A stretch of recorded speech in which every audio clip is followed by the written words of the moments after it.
तो नमस्कार दोस्तों, आज Honeywell automation India limited company ने अपने क्वार्टर 2 के रिजल्ट्स को पब्लिश कर दिया है। और यहाँ पे कंपनी के रिजल्ट देखें तो कंपनी का profit year on year base पे बहुत ही अच्छे लगभग 40% से ग्रो हुआ है। तो काफ़ी अच्छे रिजल्ट्स कंपनी के आए हैं। और यहाँ पे सारे नंबर्स हम चेक करें तो सबसे पहले कंपनी का रिवेन्यू चेक करते हैं। और इस क्वार्टर में कंपनी का रिवेन्यू आया है 794 करोड़ रुपये, जबकि पिछले क्वार्टर में 786 करोड़ था।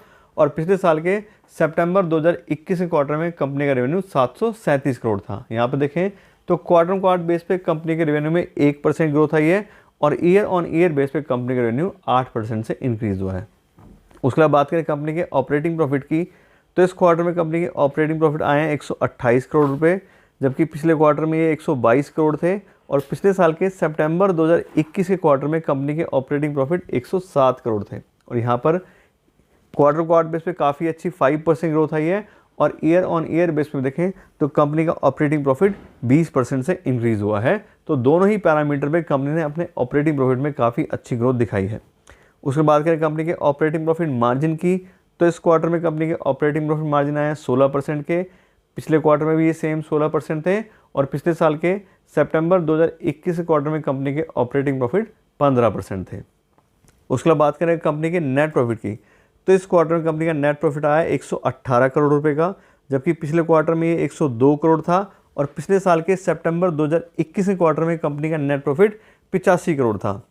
यहाँ देखें तो क्वार्टर क्वार्टर बेस पे 16% ग्रोथ आई है और ईयर ऑन ईयर बेस पे कंपनी के नेट प्रॉफिट में 39% ग्रोथ आई है। तो कंपनी ने दोनों ही पैरामीटर में बहुत ही अच्छी ग्रोथ दिखाई है अपने नेट प्रॉफिट के अंदर। उसके बाद बात करें कंपनी के अर्निंग पर शेयर की, तो इस क्वार्टर में कंपनी की अर्निंग पर शेयर आ रही है 133 रुपये 39 पैसे, जबकि पिछले क्वार्टर में ये 115 रुपये 33 पैसे थी। और पिछले साल के सितंबर 2021 के क्वार्टर में कंपनी की अर्निंग पर शेयर 96 रुपये 36 पैसे थी। और इसमें भी सेम नेट प्रॉफिट रहे 16% ग्रोथ आई है क्वार्टर क्वार्टर बेस पे। और ईयर ऑन ईयर बेस पे बात करें तो उसमें 38% ग्रोथ आई है।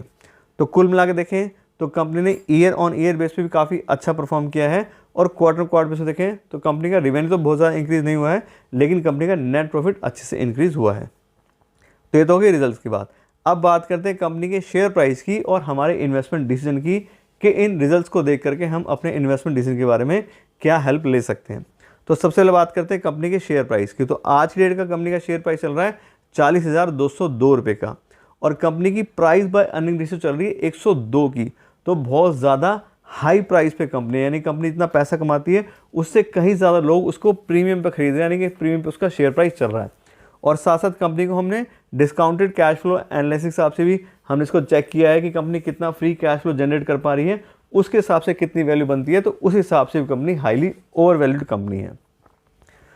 तो अब बात होती है हमारे इन्वेस्टमेंट डिसीजन की। तो अगर हमने ऑलरेडी इन्वेस्ट किया हुआ है तो आप देख ही रहे हो कंपनी का बिजनेस भी अच्छा चल रहा है और साथ साथ कंपनी का प्राइस भी हाई चल रहा है। तो अगर हम बात करें लॉन्ग टर्म इन्वेस्टर की और वैल्यू इन्वेस्टिंग के हिसाब से, तो अगर कंपनी का बिजनेस अच्छा चल रहा है तो हमें उसमें बने रहना चाहिए, तो कोई दिक्कत ही नहीं है, बिल्कुल हमें उसमें इन्वेस्टेड रहना चाहिए। और अगर हम बात करें नया इन्वेस्टमेंट करने की, नया पैसा इन्वेस्ट करने की, तो हमने देख ही लिया कंपनी हाईली ओवर वैल्यूड है। और अगर ओवर वैल्यूड कंपनी में पैसा इन्वेस्ट करेंगे और लॉन्ग टर्म में आगे उसका प्राइस कहीं ज़्यादा ड्रॉप हो गया, कोई कंपनी प्रॉब्लम आ गई, तो हमारे को प्रॉफिट की जगह लॉस भी हो सकता है।